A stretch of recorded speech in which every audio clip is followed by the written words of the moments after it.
Les gens ayant de la difficulté à écrire peuvent maintenant avoir recours à un écrivain public pour leur donner un coup de pouce dans leur communication écrite. Je vous présente Jolene Laplante. Elle est écrivaine publique. Madame Laplante, bonjour. Bienvenue. Madame Laplante, chaque mardi après-midi, vous vous installez à la bibliothèque Jean Corbeil, ça c'est dans Anjou, Oui. et vous accompagnez les citoyens dans la rédaction de leur correspondance. Oui. Qui sont ces gens qui viennent voir l'écrivaine publique? C'est très diversifié, en fait. C'est pas nécessairement des analphabètes qui ont besoin d'aide. Il y a des gens qui... il y a un certain parti, oui, qui sont assez analphabètes. D'autres qui ont de la difficulté à se débrouiller dans les formulaires gouvernementaux, les textes officiels, les lettres aux propriétaires, les sortes de lettres qu'on n'est pas habitué, finalement, à écrire. Qui sont d'ailleurs souvent compliquées pour tout pour le le monde. commun des mortels. Moi-même, moi-même, je dois me documenter souvent, puis Oui. m'améliorer dans ça, oui. Puis il y a aussi, en fait, dans la correspondance plus privée, des gens qui savent tout à fait bien écrire, mais qui savent pas comment le dire, trouver les mots pour le dire. Alors ça c'est moins fréquent dans les ateliers ou les rencontres habituelles, mais à la Saint-Valentin, par exemple, on a fait un spécial Saint-Valentin il y a quelques jours. Là. Un petit mot là, d'amour, ça fait toujours plaisir. Là, c'était différent. Ouais. Là, c'est des lettres personnelles, là, oui. Ou à Noël, on le fait aussi. Je dis on parce que là, j'ai fait appel à d'autres personnes pour m'aider parce qu'on pensait avoir plus de clientèle. Alors ça, c'est des lettres plus personnelles. Moi, c'est ce que je préfère écrire, évidemment, des lettres personnelles. Qu'est-ce qu'on vous demande le plus? Des choses plus banales, en fait. Des lettres aux propriétaires, des formulaires pour l'immigration, des CV. Ça, c'est vraiment en grande... des CV, là, c'est la grande demande. Puis, moi, je préférerais qu'on me demande plus des lettres personnelles, mais ça va venir, en tout cas, peut-être. Est-ce qu'il y a un plus fort pourcentage d'hommes que de femmes qui vont vous demander un petit mot bien écrit? Pour les choses officielles, c'est les deux. Okay. Puis pour les lettres plus intimes, enfin plus personnelles, il y a plus de femmes. Et quand vous dites plus intime, puis sans aller dans les détails. Non, parce qu'il y a la confidentialité. Tout à fait, tout à fait. Et je le comprends, mais ça peut aller jusqu'où? Des lettres d'amour, des lettres parfois à écrire à un parent ou à une personne qu'on n'a pas vue depuis longtemps, puis avec qui on veut revenir. Alors ça c'est assez délicat, mais ça arrive. Oui. Vous êtes retraité de l'éducation. Nouvellement, oui. Nouvellement. Oui. Et par curiosité, étiez-vous prof de français, d'analyse écrite? Oui, j'enseignais la littérature. Vous demeurez dans votre domaine. Oui, finalement, j'ai choisi la voie facile. Parce que côté inspiration, je demandais, c'est beau, mais encore faut-il être inspiré. Vous n'écrivez pas la même chose à tout le monde. Non, mais vous savez, il arrive une chose que j'ai découverte il y a quelques années, parce que quand j'étais professeur au cégep, on l'a fait, ça, à quelques reprises, le travail d'écrivain public pour des occasions comme la Saint-Valentin. Puis j'ai découvert, en fait, que c'est beaucoup plus facile d'écrire même les choses les plus compliquées pour quelqu'un d'autre que pour soi. C'est en fait, une fois qu'on le sait, là, ça paraît évident, mais c'est... Demandez ça à un agent d'artiste, il est plus facile pour lui de vendre son artiste que de se vendre lui. Oui, mais même les artistes les plus timides, souvent, vont avoir beaucoup de facilité. C'est des grands acteurs, beaucoup de grands acteurs sont très timides.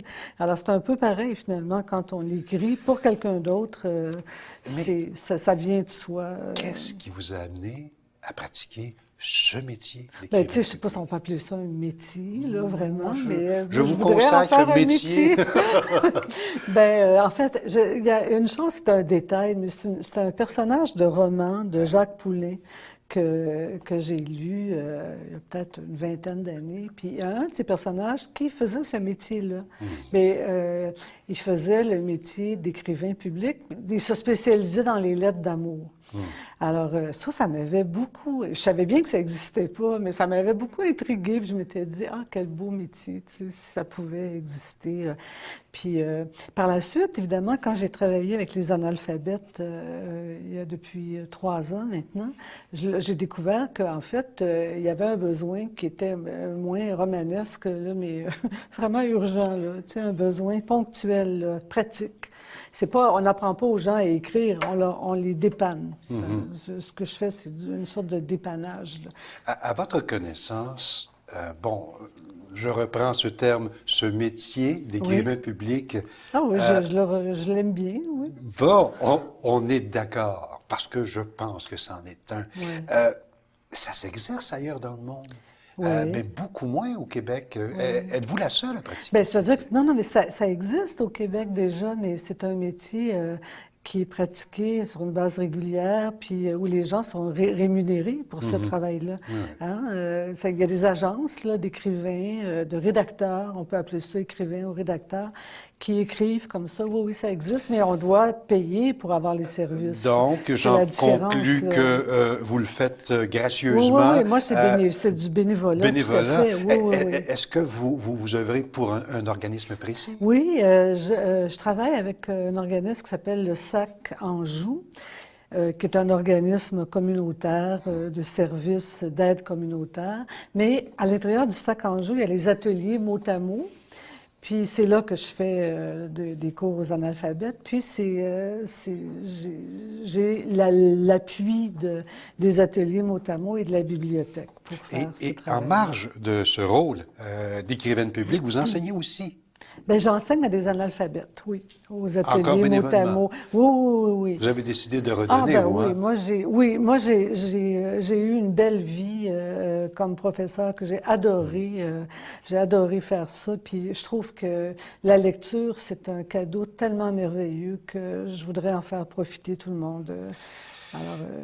En tout début d'entrevue, Madame Laplante, vous avez spécifié que ce n'était pas expressément pour des analphabètes. L'écrivain public. L'écrivain public. Oui. Mais je parle aux professeurs également. Vous qui êtes sur le terrain, là, quelles sont vos constatations en ce qui a trait à l'analphabétisme au Québec? Est-ce qu'il y a amélioration? On dit qu'il y a toujours à peu près un 20 si mes chiffres sont bons. Ah non, une personne sur 5. Vos chiffres sont pas bons. Sont pas bons? Bien, corrigez-moi.